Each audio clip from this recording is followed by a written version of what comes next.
All right, guys. We're gonna move on to kind of the last section in this chapter. It's 13.2, verifying trigonometric identities. It says students will be able to verify trigonometric identities. Your homework is page 882, numbers 8 through 11. All. This section is really hard. I think a lot of you guys are definitely gonna struggle with it, and if you're struggling, I've been trying to like emphasize this theme, but the reason why you're struggling is probably because you guys haven't memorized the identities yet. Okay, those are really important. Okay, before we move on to this section, there's a couple of algebra properties that I want you guys to kind of know and write down. Right, and I'm gonna write /rules. The first one is this one right here. If you have a minus b times a plus b, it becomes a squared minus b squared, right? That's just a difference of squares. The next one is if you have a plus b on top over c, you're able to split up. And, you know, you can kind of do the same thing, a minus b over c. It doesn't really matter. It's a over c minus b over c.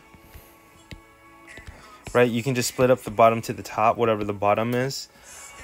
The next property is if you have a times b over c, then you can do a over c times b, or a over b over c is equal to, you can do a times b over c as well. When you're multiplying, you can decide what to multiply there.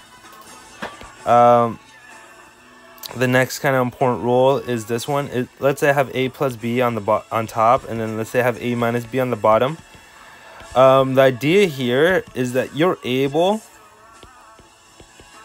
to multiply by the conjugate, and if you guys forgot, the conjugate is the bottom, top and bottom.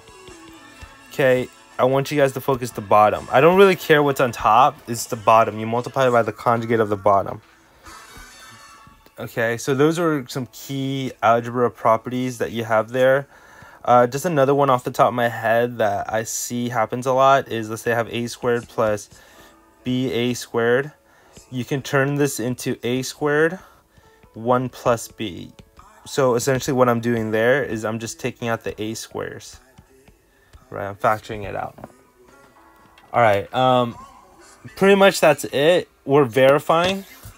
Verifying, there's a couple rules. Rule number 1, you only can work on one side of the equation. When you're verifying, you're trying to simplify one side. You're trying to make one side look like the other. Okay, so you make one side look like the other side. And the big thing that you want to write for this, that you want to do, is always work on more difficult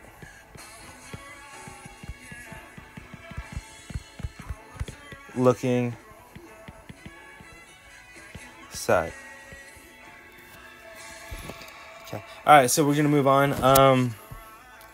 Tips: convert everything to sine and cosine. You want to use your Pythagorean identities whenever you can, and then you multiply by the conjugate. Remember, the conjugate is if you have a plus b, the conjugate is a minus b, and vice versa. A minus b, the conjugate is a plus b. Okay. Anytime I see Pythagorean, I'm looking for squared terms. Okay, and with this stuff, you guys have to kind of just do as much as you can in order to get it. It's not something that majority of you guys will pick up right away. It's just really it's a lot of trial and effort. Okay, you're gonna be frustrated, but just keep grinding. We're essentially doing proofs. We're trying to prove one side look like the other. So let's look here. I have something that looks like this. Sine squared theta over 1 minus cosine theta is equal to 1 plus cosine theta. So I want to verify. I want to pick a side. The first step is to pick a side. What side looks harder? I would say the left side looks harder because there's more stuff, right? You want to work on the harder side because there's usually more stuff there. The first thing that stands out is I see this thing that's squared. We should know what sine squared is. If you guys forget, sine squared theta is equal to 1 minus cosine squared theta. So I'm only going to work on the left side. I'm not going to touch the right side. I'm not going to move stuff over. I'm not going to like multiply stuff to either side. I'm not going to add or subtract things to either side. You're not allowed to move things around. You can only work on one side. I can't stress that enough. You can't move things around. Okay, from here, this is kind of nice. 1 minus cosine squared theta. This is the part where it's really important for you guys to understand. 1 minus cosine squared theta, that kind of looks like a squared minus b squared, right? That's a minus b times a plus b. So you want to just try to understand that's a minus b. So we have to identify what's our a and b. So it's probably, I keep writing a, but it should be 1 minus cosine theta times 1 plus cosine theta, because those are our a's and b's, over 1 minus cosine theta. Notice what happens here. The 1 minus cosine theta cancels out, so you have 1 plus cosine theta is equal to 1 plus cosine theta. And that's your final answer. Notice how I'm working down, and I'm done. I write a little check there to show that I've gotten one side to look like the other. Okay? Alright. Let's keep going.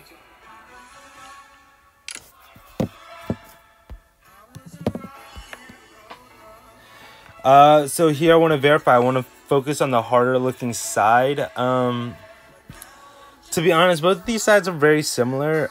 I would pick the left side. When in doubt, pick the left side because there's a minus there. Usually minuses,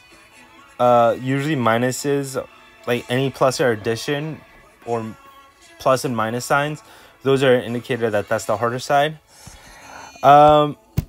I don't really know what to do, so what I'm going to do here is I'm just going to cover everything cosine and sine, so I get cosine squared theta over sine squared theta minus cosine squared theta. Right, I'm converting cotangent to that, to this whole thing. I don't know, I kind of noticed that they have cosine squared theta, so what I can probably do is I can take out a cosine squared theta, then I get 1 over sine squared theta minus 1. It's kind of nice. I can take out a cosine squared theta. The idea is if I have like a over b minus a, then if I take it out, it's 1 over b. I just take out all the a's. If I divide a from a, that becomes a 1. That's essentially what I did there. I'm just going to fix this around. Like 1 minus sine squared is essentially cosecant squared. And then this is something that you guys have to memorize. That's the Pythagorean identity. Right? Remember the original Pythagorean identity was like cotangent squared is equal to cosecant squared. Right? That was an identity that you guys had to memorize. And essentially what that looks like is, oh, I'm just subtracting 1 to both sides. So that's cotangent squared. So here in reality, that's cosine squared theta times cotangent squared theta, which is essentially what I want over here. So I'm just going to switch up the order in order to kind of get what I wanted, right? That checks out. This is exactly what I want on the left side. All of this work on the right here, I wouldn't include that part of your work. I'm just writing that there in order for you guys to kind of see what's going on.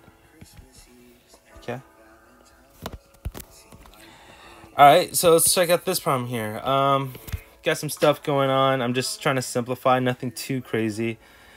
So it's not verifying, it's simplifying. So, you know, I'm going to do the same thing.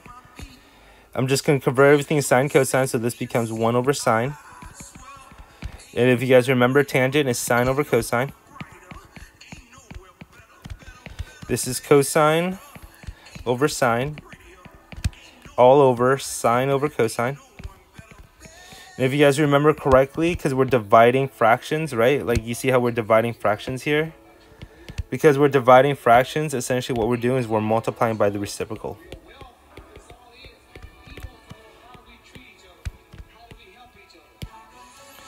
I was a rock.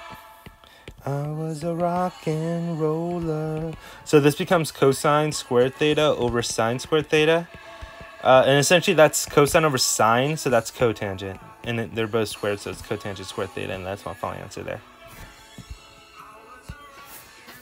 Alright, next problem. I want to simplify. A lot of things you can do. Kind of the first thing I'm going to do is I'm going to just distribute. Like, if you want to convert everything to sine cosine, that's fine, but I'm just going to distribute. Like, it doesn't really matter what your first step is.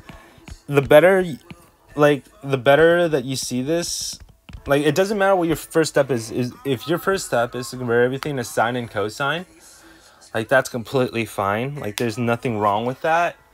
AirPods are dying. There's nothing wrong with that, but yeah, there's nothing wrong with that at all. But because I've done this so much, I kind of noticed that this is going to cancel out, because if you think about it, it's tan times cotangent, right?